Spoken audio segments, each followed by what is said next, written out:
Hello everyone, and welcome back to my channel.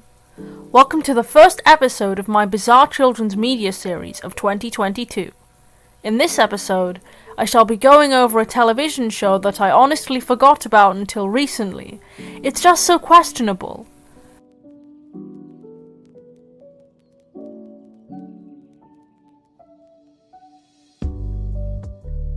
Without further ado, on with the review. Okay, so, if it wasn't apparent enough by the fact that this is even a series on my channel, there have been a lot of very strange shows aimed at children over the years, particularly in the 2000s and early 2010s. I just so happened to be lucky enough to be growing up in that time period, so I was of course subjected to a lot of such programming. I'm not sure about how it works in other countries, or if this is even a thing anymore, as I don't really watch television nowadays. But I remember there always being specific people or groups of people that were featured in several programs, usually with the same kind of theme. I guess this was because children would get attached to familiar faces and whatnot. An example of this would be Barney Harwood, who starred in Bear Behaving Badly, a show that was mentioned in a previous episode of this series.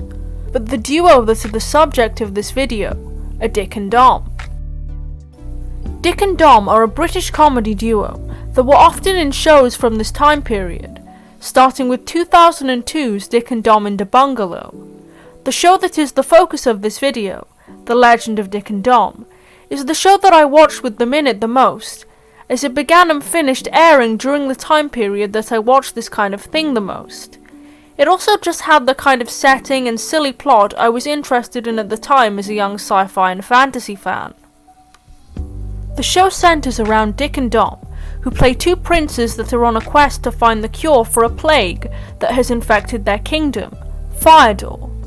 The reason why they have it is because Dick dropped the original cure by accident after he and Dom were the first ones to take it.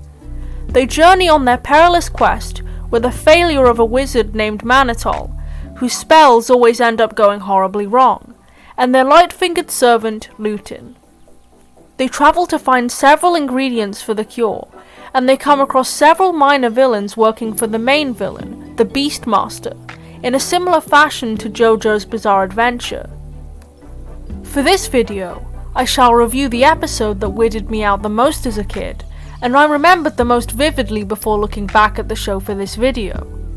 Season 1, Episode 6, titled Hairwolf. You can tell from the title that this is going to be a wild ride. The episode opens with the same opening as every other episode, explaining the prince's plight and what has happened in the story so far. Dom has got a new Quiff of Kings haircut, which Dick and Lutin cannot take seriously, much to Dom's dismay. The group discover that their next ingredient for the cure is a lock of hair from the golden wig of Barnet.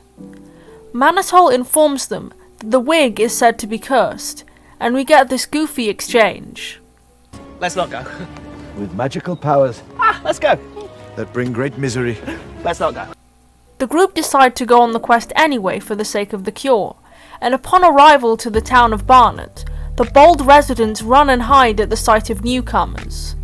Hang on, is that Mr. Prank? See what I mean about familiar faces?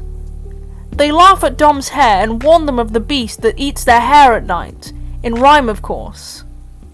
Whoever caused this dreadful farce, I'd like to kick them in the... We'll do everything we can to help you.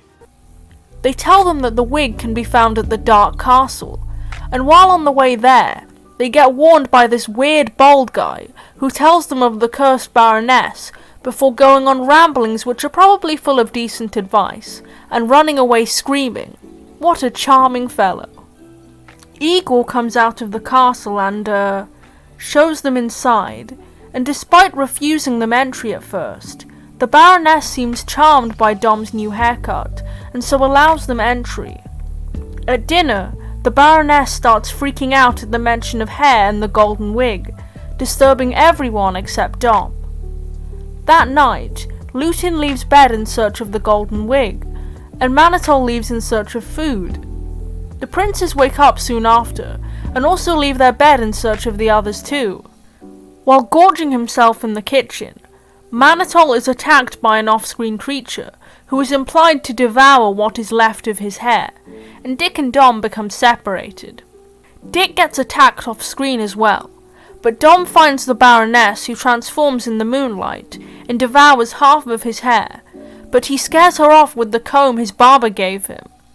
Lutin discovers where the golden wig is and puts it on her head, and it appears to have this strange glowing effect on her. Dom finds Dick and Manitol tied up, the latter of which explains that the curse of the golden wig is one that turns someone into a hairwolf, a beast forever hungry for devouring the hair of any person they come across until the wig is donned by another person and the curse is passed on to them. Might I add that the bald caps used here are glaringly obvious? Lutin transforms into the hairwolf, and Dom fights her off with his comb. The group play past the parcel with the wig and throw it into the fire, not before getting a lock of it for the cure, of course, which returns all the hairstyles that were lost to the hairwolf. As the group leave to continue their quest, a village child finds what is left of the golden wig and places it on their head, implying that the curse is far from lifted as the episode ends. The style and humour of this show is pretty consistent throughout, so I hope I've been able to translate the general vibe of it through the commentary of one episode. The general premise of each episode is pretty much the same. Our heroes must once again go on a perilous quest in order to find the next ingredient. Watching and doing research on this show for this episode has brought me back to my childhood, and I tend to feel like that every time I do an episode of this series. So what did you guys think? Have you seen or heard of this show before? Did you like or dislike it? What do you think of me commenting on one show for this episode instead of my usual brief commentary of 3 shows? Let me know in the comments down below. And don't forget to like and subscribe. And as always, thanks for watching. Nothing like a polo to ease my mind. With polos by my side, I'll always shine. The blue and green ones are my favorite kind, but I'll eat the colored ones from time to time. Cause polos is life, polos is life, polos is life, polos is life, polos is life, polos is life. Sleep all night and then polos